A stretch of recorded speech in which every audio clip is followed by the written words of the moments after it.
Alright, welcome to another Honda Pioneer 700 project video.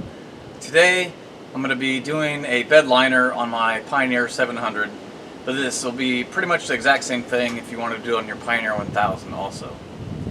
Alright, so this is my new Pioneer 700, and the bed, I have just the two-seater model, so the bed is just the bed only, and I need to do something to protect it. You might be thinking that's silly, because it's plastic, it's like a bed liner, but these get scratched really easy. And if you want to keep it looking nice, you really got to do something to protect it. Honda makes a rubber mat that you can put down.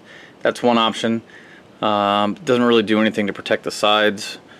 You can get a bed liner for the 4-seater model, and I'm not sure if it actually would fit in the 2-seater model or not. There's not really a lot out there about that. So, but that's not really, you know, that's hundreds of dollars to do that.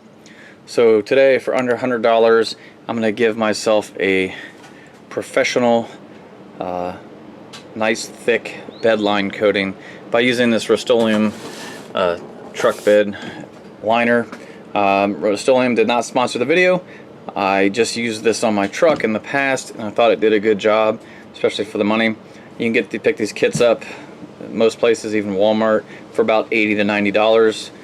It comes with a 2-part epoxy, which is the key.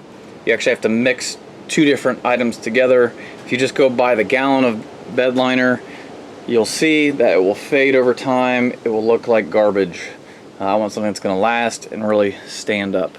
So that's why I'm going with something a little bit better. There is better options, obviously. If you got it rhino lined or something like that, that's even better. So with this, I'll be able to do the sides, the front, and the bottom, and have a ton left over. So hopefully I can get at least 4 coats on here, because the more coats you put on, the better.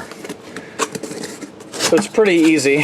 In the kit, they give you a roller, which makes it go a lot faster on your flat areas, a sanding sponge, some gloves, this little brush, which I'll be using a bigger one, which helps you get into the areas like that. And then here's what we care about, the actual mixture itself. There's 2 parts in here, and you actually have to break the seal in between them and mix them together, and then you have a certain amount of life to do that. It says it cures in 24 hours, and it has a pot life of about 4 hours. You can recoat after 15 minutes. So once you start the project, you got to keep moving, and you got to have some time set aside to do this. So I'm going to try to do at least 4 coats, 15 minutes apart. Honestly, by the time you get 1 coat done, you're working on the next. So to make this easier, what I'll do is I will actually lift the bed up. That way I can have better access to it. I'll check and see if that actually makes it easier, and get some protection on. Make sure you wear some clothes that you don't really like. Comes with gloves. You probably want to have some more. The key, though, just like any bed liner application, is surface preparation. So if you just apply it directly on top of this plastic as is, it's not going to hold very well. So what I'm going to be doing is using a power sander to try to scuff this up the best I can. It's going to be pretty hard to get in these nooks and crannies, but they are textured, so hopefully that helps hold the bed liner a little bit. The main thing I'm worried about is the bottom, though.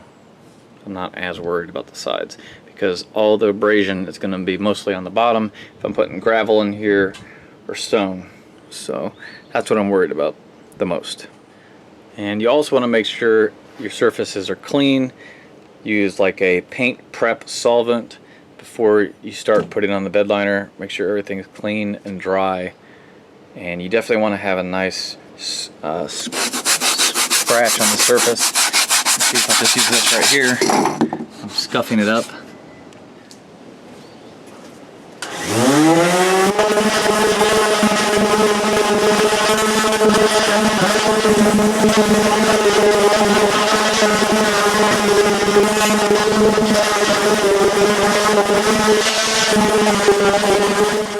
Okay, so then all the little areas you couldn't get to with the sander, you're going to have to come in, spend some time. Just trying to take the glossiness off the plastic so it'll hold the epoxy better. Alright, just blow all the dust out and then we'll clean it up. Alright, so to clean it, I'm going to be using this denatured alcohol. I'll wipe it down just to make sure there's no grease or any kind of wax or anything on here.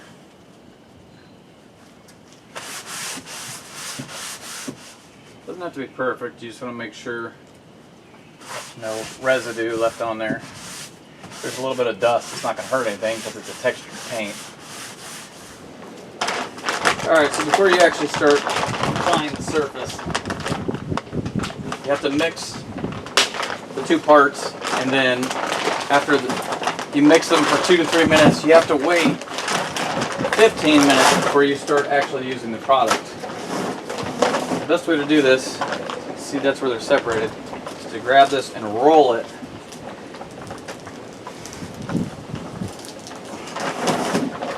And it will actually bust.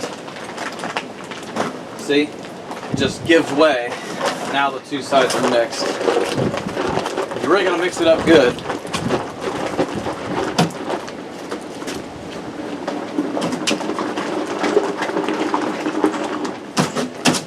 You need to do this, like I said, for a solid 2 to 3 minutes. You really want to make sure it's mixed up good. This is a good workout. Alright, well, while that's mixing up, I'm going to mask off areas that I do not want painted. So I'm just going to do a little line right here along the top where I want it to stop, just in case I go over.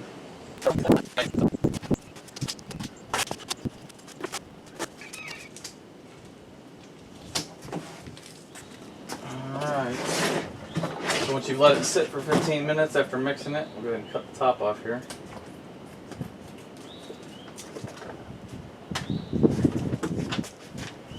I'm just going to pour a little bit out at a time and work with it. It's usually a good idea to start working up the sides first.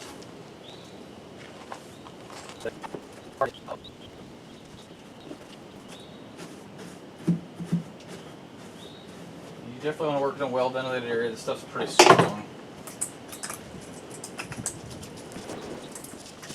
So the brush gives it a really good the roller gives it a really good texture.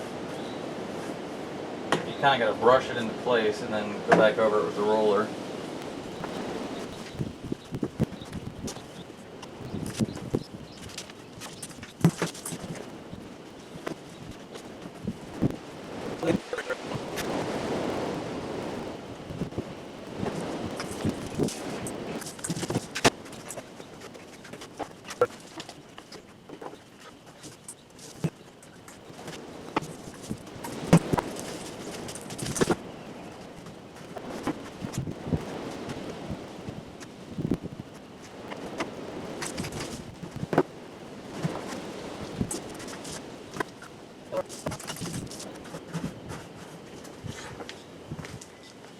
Alright, so I've got my first coat on everything, and well, like I said, it's already been drying almost 15 minutes, but by the time you get done, you just want to make sure your texture is even. Go back over everything with the roller.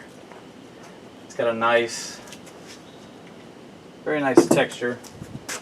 Once it starts to set up a little bit, I'll go ahead and start on the second coat. Alright, so I'm working on the second coat now. Same thing, either pour it out of a container or pour it on the surface. Just work it in. It's going to be tacky, it doesn't dry.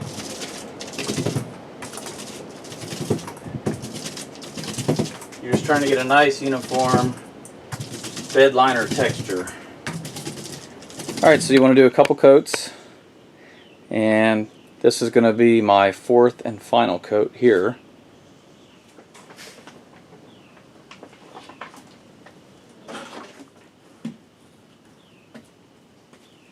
So it does get a little harder to work with just because it's hard to tell where you have enough coats and where you don't.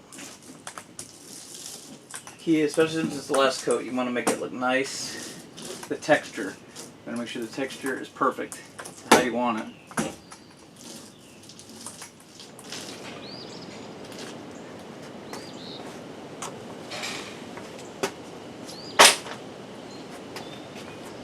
That's all there is to it. Now I just gotta let it dry for at least 24 hours. Alright, so there's the finished product. I think it turned out pretty good. Let's see. Should provide a little more protection, keep the plastic from getting all scratched up. Alright, if you have any questions, be sure to leave a comment below. Hit the like button, and I'll leave a link in the description to the product I used in this video. Until next time, we'll see you later.